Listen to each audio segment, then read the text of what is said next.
Hello, hello, hello, hello, hello, hello, hello. Yes, I'm back again, and back to do another video. And this is really early for me to do a video, so if my voice sounds a bit hoarse and my eyes look a bit blurry, it's because I've woken up. And you know, Raw, there's one thing everyone's talking about, and I think it's time I talk about it, and it's not that 600th match between Daniel Bryan and Kane, it's not Batista quitting, but it was the very end of Raw. And okay, let's just say it like this.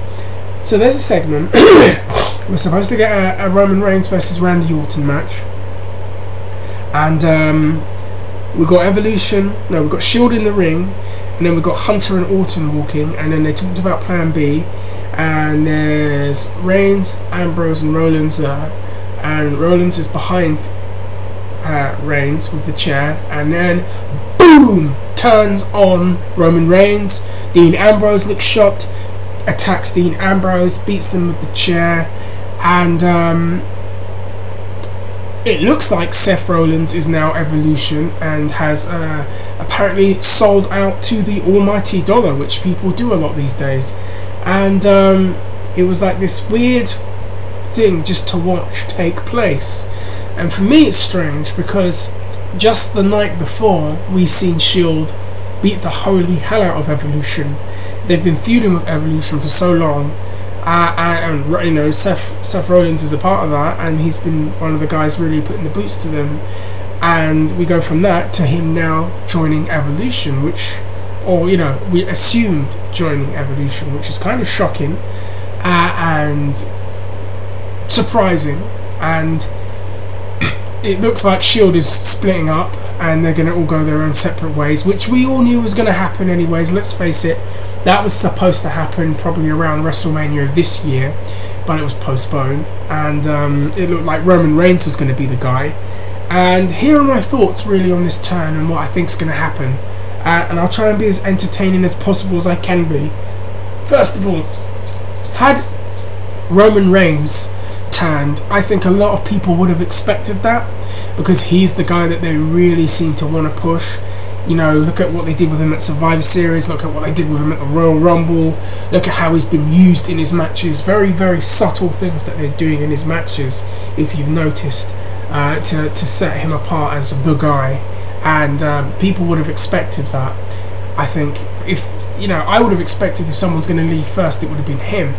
But as a heel, absolutely not. And the reason why I don't think so is because they want him to be a babyface. I think they have plans for him to be the next John Cena.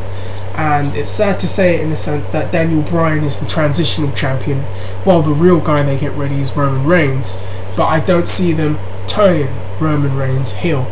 I see them, you know, keeping him as this overpowering, super powerful presence of a babyface, monster Goliath kind of character. And turning him heel would have been a mistake. And I think if they turned him heel, you would have had absolute outrage on YouTube, Twitter, Facebook, Tumblr, Instagram. You would have had absolute outrage if they did that. Then you look at the other person, Dean Ambrose. If anyone would have turned, in my opinion, I would have expected Dean Ambrose. As of the three of them, in my opinion, he is the most natural heel of them all. He's a fantastic interview. They haven't really showcased that as well as they could have. He's a fantastic interview. He's got his own kind of character, his own unique way of doing things. He can really get your attention when he starts going for it. And I've always thought him and Rollins had very, very good chemistry actually in the ring. But Ambrose was the guy I thought would turn if they were going to do that now, because he's the guy. But then when I think about it, Ambrose should be his own character, and him being in Evolution or part of another state, you know, outside of the Shield, which is a good introduction for them, but him being a part of Evolution, it just doesn't fit for me. When you look at him, he's got this kind of rebellious Brian Pillman, Roddy Piper, Raven, early Steve Austin like spirit to him, and I see him as someone that's, you know, when he's out of the Shield, either being the leader of his own group but not being a part of something else, or being his own man. And him being in Evolution just wouldn't I don't know, it just wouldn't work. So then we have Seth Rollins, who is arguably in ring the best of the three, in my opinion. Got a very flashy, pleasing to watch style that he presents. Got great energy when he wrestles, a great charisma when he wrestles, fantastic flyer, very young, in great shape. Of all the three, I think that's one of the guys that I expected to be a babyface in all of this, and he's the one that turns, and I'm shocked by that. I am shocked by that, actually. And what else do I think about that? It's like I'm optimistic about where it will go. I'll say that I am optimistic about where it will go. He is very good. He's a lot better on the microphone than I think he has been in years. I always felt he was a bit shaky at Ring of Honor, and then towards the end he started to develop his mic skills more. I liked his heel anti-Ring of Honor promos towards the end. I thought that was really, really good. And he can play a heel quite well. I've seen him in Ring of Honor as a heel. His last match with the promotion, which was against, was it Roderick Strong or was it Davey Richards? I think it was Roderick Strong, my favourite wrestler, by the way. And he healed it up quite well, so he can be a heel. And we've seen him as a heel in the Shield. And but is this going to be, this is how I say it, this turn will work for me if he is an equal to Triple H and Randy Orton. If he's presented as an equal within the group, if he's presented as a power player within the group, because he looks like he's the replacement to Batista, if he is the equal in that group, he will be successful.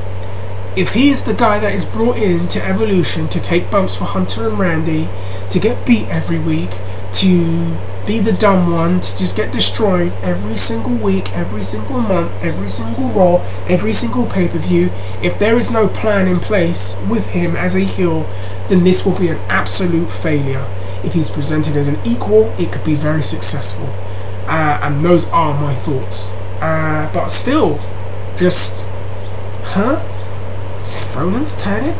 It's strange. It is strange to me. Absolutely strange. Not as strange as the Hare Krishna. Oh god, they're coming down my road. I better get going before you start hearing the drums going and the Hare Krishna petals flying down my street. Guys, take care. Enjoy it. If you haven't seen me before, I'm Buff Bean Stuffed. I call all of my subscribers my loyal bufferings. We need to come up with a name for you lot, actually.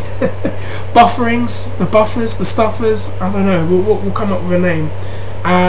If you haven't seen Deluxe Man's video, please watch that, because this is kind of what I'm responding to. And yeah, other than that, comment, rate, subscribe. Wrestling forums, hello everyone down there, and I will see you later. Bye.